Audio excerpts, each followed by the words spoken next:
नमस्कार, आप देख रहे हैं न्यूज 24। आपके साथ मैं हूं प्रत्युष खरे।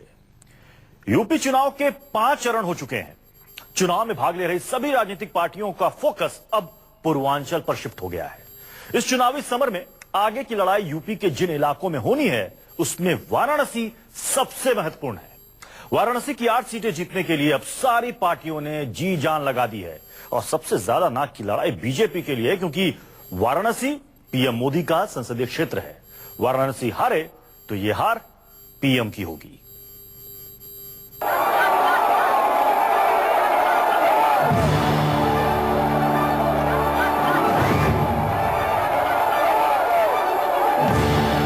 की धरती पर जब मोदी ने हुंकार भरी तब शुरू हुई मोदी की विजय यात्रा।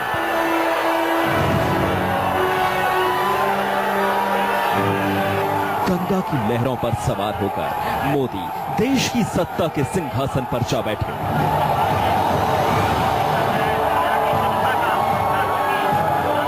ढाई साल उसी दौर को दोहराने को तैयार है मोदी। इस बार महाभारत है यूपी का। लंबे अरसे के बाद उत्तर प्रदेश के नागरिकों के मन में सपा बसपा कांग्रेस से मुक्ति का एक आनंद अनुभव हो रहा। यूपी विधानसभा चुनाव में बीजेपी की असली परीक्षा अब होगी, क्योंकि अब होना है वाराणसी का चुनाव। अग्नि परीक्षा इसलिए क्योंकि वाराणसी प्रधानमंत्री मोदी की संसदीय सीट है। सबकी निगाहें पीएम के गढ़ बनारस पर टिकी हैं। किसी भी कीमत पर वाराणसी को जीतने के लिए बीजेपी ने एड़ी चोटी का जोर लगा दिया है। आखिरी वक्त पर खुद प्रधानमंत्री नरेंद्र मोदी की बनारस में 2 बड़ी रैलियां हैं। पीएम मोदी 4 और 5 मार्च को वाराणसी में सभा करेंगे। 5 मार्च की रात वाराणसी में रुक भी सकते हैं पीएम। 4 मार्च की शाम काशी विश्वनाथ के दर्शन के बाद रैली करेंगे। 5 मार्च को पीएम मोदी दक्षिण वाराणसी विधानसभा में रैली करेंगे। 5 चरण के अंदर उत्तर प्रदेश की जनता ने बीजेपी को विजय दिला दिया है। 6 और 7 वालों ने बोनस देना है।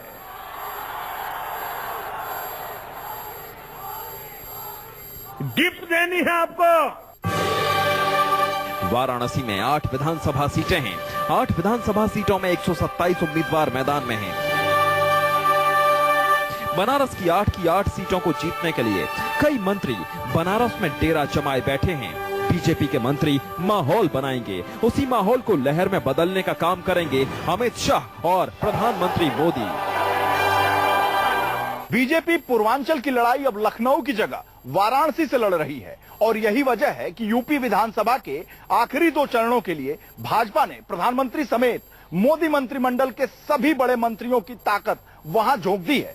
क्या लोकसभा की तरह विधानसभा चुनाव में भी पूर्वांचल की जनता मोदी पर अपना भरोसा जताएगी, ये देखने वाली बात है। यूपी चुनाव के आखिरी 2 चरण बाकी हैं और इन दोनों चरणों में पूरे पूर्वांचल की सीट पर वोट डाले जाएंगे। बीजेपी के लिए बनारस समेत पूरे पूर्वांचल की चुनावी जंग सीधे सीधे नाक की लड़ाई है। अगर हार हुई तो इसे पीएम मोदी की हार कहा जाएगा और अगर जीते तो 2014 के लोकसभा चुनाव जैसी मोदी लहर पर मुहर लगेगी। इसलिए पूर्वांचल के मैदान तक पहुंचते पहुंचते बीजेपी के तेवर बदल गए, एजेंडा बदल गया, प्रचार का अंदाज अचानक आक्रामक हो गया। प्रदेश में सारे कत्ल खाने बंद कर दिए जाएंगे। बीजेपी की तैयारी लोकसभा चुनाव जैसी लहर दोहराने की है, लेकिन इस बार हालात बदल चुके हैं। भीतरघातियों के हौसले बुलंद हैं। जिन्हें टिकट नहीं मिला वो बीजेपी के खिलाफ हो गए। वाराणसी की 8 सीटों में से 3 सीटों पर पार्टी बगावत से जूझ रही है। बीजेपी को इन बागियों से बचना होगा। ये बागियों से तो नुकसान होगा ही। इन्होंने जो टिकट का बंटवारा किया ऐसे लोगों को दे दिया है जो सिटिंग विधायक भी हैं, कभी क्षेत्र में नहीं गए। कुछ ऐसे लोगों को दे दिया जिसको क्षेत्र में लोग जानते नहीं है। जनता पार्टी में से अगर निकलकर कोई व्यक्ति यह सोचता है कि उसका कितना बड़ा जनाधार है तो वह निश्चित रूप से अपना जनाधार आजमाने के लिए स्वतंत्र है। लेकिन मैं समझता हूं भारतीय जनता पार्टी के कार्यकर्ताओं का परिवार इतना बड़ा है कि किसी व्यक्ति विशेष के जाने आने से कोई फर्क नहीं पड़ता। बनारस को बीजेपी का गढ़ माना जाता है। यहां से शंकर प्रसाद जायसवाल 3 बार सांसद रहे। उसके बाद डॉक्टर मुरली मनोहर जोशी और फिर मोदी ने यहां से रिकॉर्ड मतों से जीत दर्ज की। लोकसभा के आंकड़े भले ही बीजेपी के पक्ष में रहे हों, लेकिन विधानसभा की तस्वीर कुछ अलग है। 2012 के विधानसभा चुनाव में मतदाता कुछ बटा हुआ रहा। 2012 के विधानसभा के नतीजे: Varanasi BJP 3, Samajwadi party 2, BSP 2, Congress 1। Uttar Pradesh चुनाव में सबसे प्रतिष्ठा की सीट है वाराणसी। पूरे पूर्वांचल के चुनाव प्रचार का संचालन इस वक्त काशी से ही किया जा रहा है, क्योंकि जो पूर्वांचल जीतेगा वही होगा यूपी का सिकंदर। पीयूष आचार्य के साथ वीरेश पांडे, वाराणसी, न्यूज 24। वाराणसी जीतने के लिए क्या है समाजवादी पार्टी, कांग्रेस और बीएसपी की तैयारी, आपको बताएंगे। लेकिन उससे पहले आपको दिखाते हैं वाराणसी का माहौल क्या है। इस विधानसभा चुनाव में क्या है बनारस के लोगों की राय।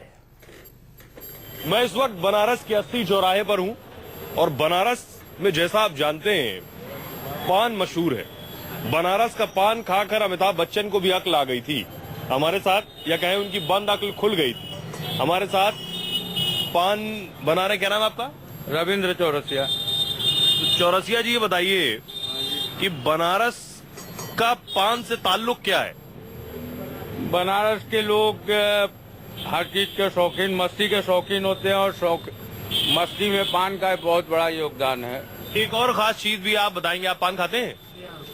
तो आप बताएंगे बनारस में पान खाने का तरीका अलग है। हम लोग जैसे पान खाते हैं, यहाँ पान घुलाते हैं। जी हाँ। कैसे? पान लिए मुंह में, अब उसको गुला रहे हैं, गुला करके मुंह बंद कर लिए। अब आप बोलते रहिए, हमें कोई जरूरत नहीं बोलने की। अब आप खुद बोलेंगे, उसका एक अलग आनंद है। पान जमाने का एक अलग आनंद है। ऐसा भी है, पान जब आपने चबाना घुलाना शुरू कर दिया और कोई आपसे बात करे तो आप बात कैसे करते हैं?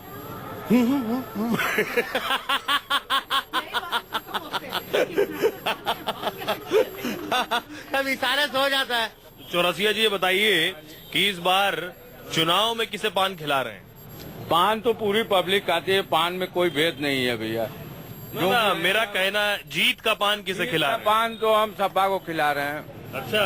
हाँ जी, क्योंकि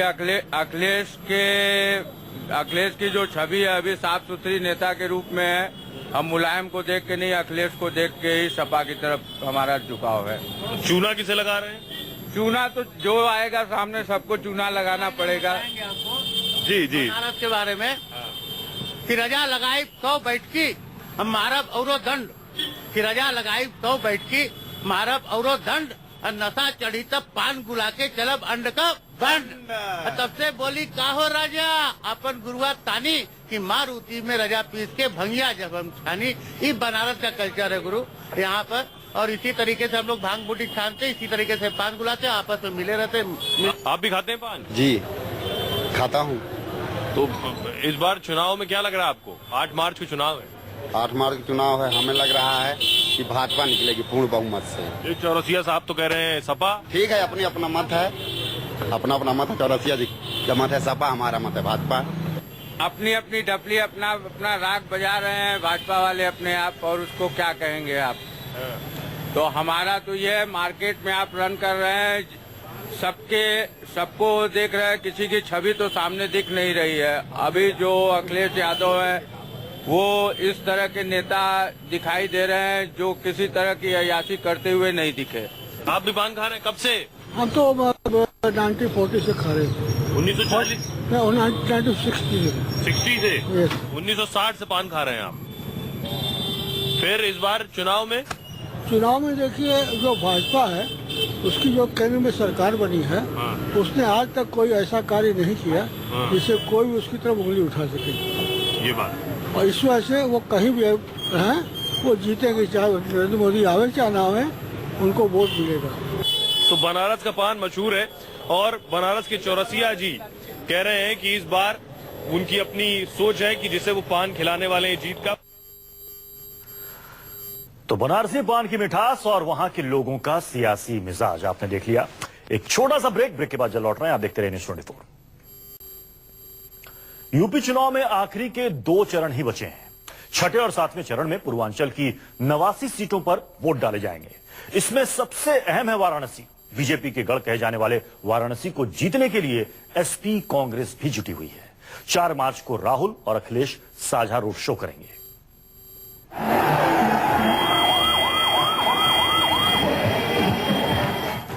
इलाहाबाद में हुए अखिलेश राहुल के इस रोड शो ने सबकी नजरें खींची। रोड शो में जुटी भीड़ से गदगद समाजवादी पार्टी और कांग्रेस को उम्मीद है कि लोकसभा में चली मोदी की लहर इस विधानसभा में खत्म होने वाली है।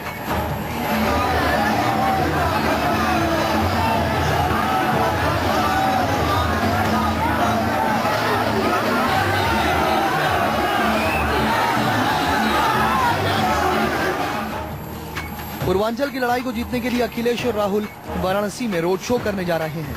4 तारीख को ये दोनों नेता वाराणसी की सड़कों पर नजर आएंगे। जिस दिन राहुल अखिलेश का रोड शो होगा, पीएम मोदी की भी बनारस में रैली होगी। मोदी गंगा मां के नाम पर वाराणसी की जनता से वोट मांग रहे हैं। वहीं अखिलेश और राहुल मां गंगा का नाम ले लेकर पीएम मोदी पर निशाना साध रहे हैं। गंगा मैया को बहुत मानते हो, आप गंगा मैया के बेटा हो, आप गंगा मैया की कसम खाओ और बोलो समाजवादी पार्टी 24 घंटे बनारस में बिजली दे रही है कि नहीं दे रही है। पूरे हिंदुस्तान में गंगा मां का सिर्फ एक बेटा है, वो है नरेंद्र मोदी। और इस बेटे को बनारस में गंगा मां ने बुलाया और बेटे ने गंगा मां से वायदा किया, माता जी मैं आपका बेटा हूं, डील भी है एक, आप मुझे पहले प्रधानमंत्री बनाओ, फिर मैं आपका काम करूंगा। आखिरी 2 चरण बहुत महत्वपूर्ण है, कारण ये वही इलाका है जहां के मतदाताओं ने 2012 में युवा अखिलेश के पक्ष में भारी मतदान कर उन्हें मुख्यमंत्री के पद तक पहुंचाया था। और इस वक्त छोटे से ब्रेक का